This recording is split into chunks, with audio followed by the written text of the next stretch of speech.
Hello everyone, this is Darkheart again, and today I will be casting a game between Capoch and mTwDIMAGA. There goes mTwDIMAGA with a GLHF, GG.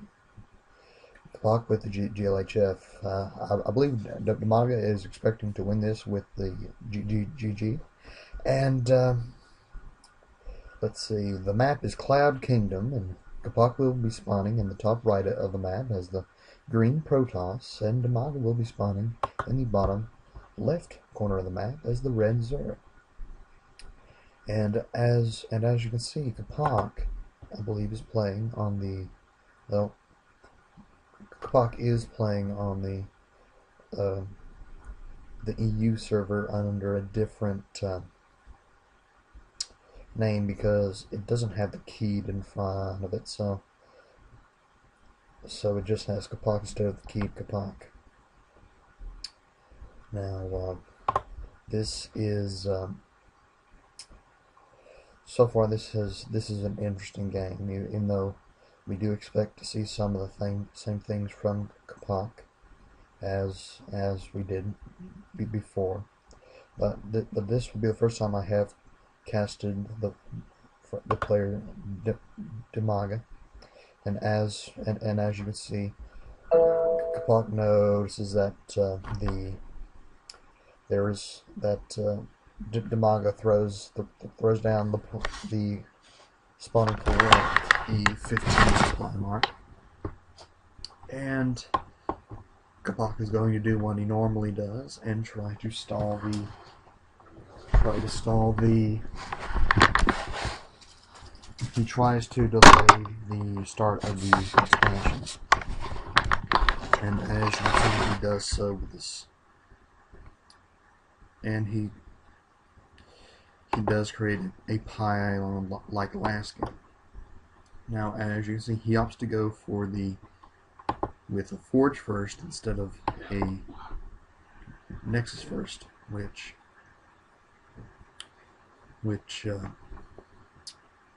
will delay his economy a little bit, but not as much as this fully functional pylon will delay Dimaga's second expansion, his expansion. So Capoch with 150 minerals decides to build a photon cannon so that he may protect himself from any laying run-bys.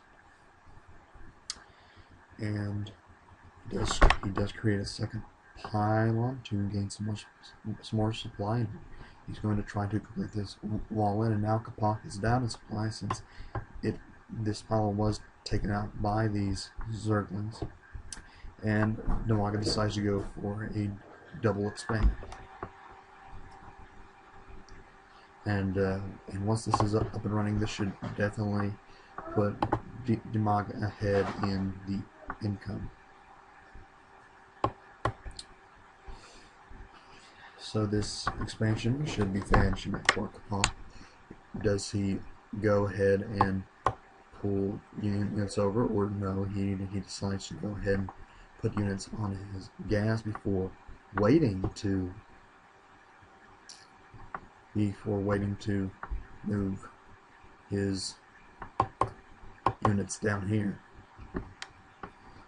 And now, and interesting, what Capoch decides to wait before moving probes down here, which is, I could probably say that's a fairly good idea considering it. And he decides to create a zealot to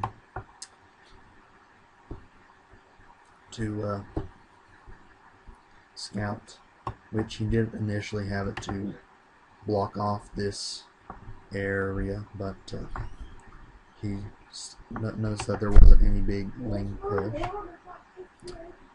and Dimaga decides to go for the double gas so that he could get a lot of gas units, probably roaches.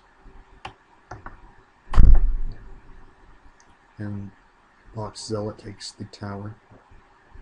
And interestingly enough, Capoch goes to builds a Stargate, which could be seeing probably some Phoenix to deal with the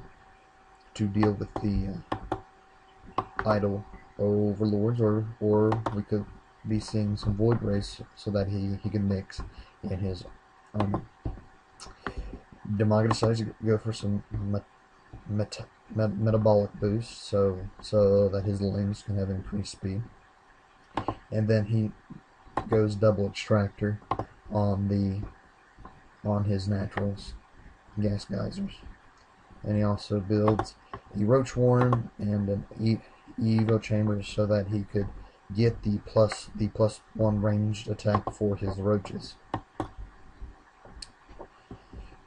Okay, let's see, the +1 attack should be finishing up for Capoch right now, and he is almost finished with his warp technology, and here comes a void ray popped out, and he will be dealing with these overlords here, and thus trying to supply mTwDIMAGA. Now, layer tech should be almost finished for mTwDIMAGA, and like I said, he gets the +1 ranged attack, and he also decides to build an infestation pit so that he can easily, he could probably go infestor or go straight to hive tech, and he does build a macro hatchery so that he can pump out much more units. Now, this void ray will be doing some harassing for Capoch, and mTwDIMAGA is building a lot more gateways. So far he has 3, about 9, and he also has going to have 4 void rays. So Capoch's going for heavy macro, and this void, and mTwDIMAGA has built some spore crawlers to deal with the threat of void rays, and he also built more queens. Now, one thing, unlucky thing that mTwDIMAGA has done that I believe is stupid was that he grouped up his overlords, which, well, if Capoch does go High Templar, that would be incredibly bad for mTwDIMAGA.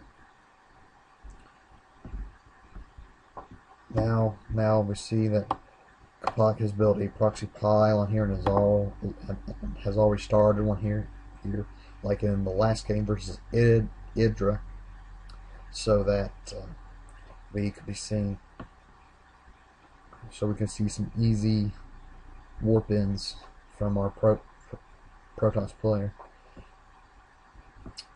And mTwDIMAGA is building 22 roaches. That is a lot of roaches. And let's see, we have the battle going on here near mTwDIMAGA's 3rd expansion, and here comes some infested marines to deal with these void rays.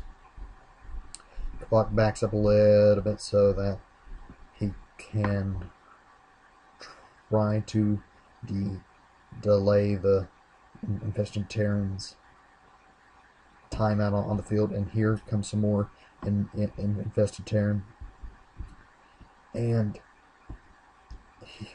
Capoch micros his void rays to protect him, and if mTwDIMAGA's not careful, these queens will fall, and two queens have fallen, and so has a 3rd queen. Now these infestors have gone to the high ground to protect themselves from this mainly stalker army from Capoch, and Capoch is constantly reinforcing his army, and he decides to build another pile on here so that he could decrease the delay in which his units, his warp-ins are there. And here comes more infested Terran to deal with these void rays, which in truth there are not. DIMAGA doesn't have very many counters to this Void Raid army aside from the Infestor,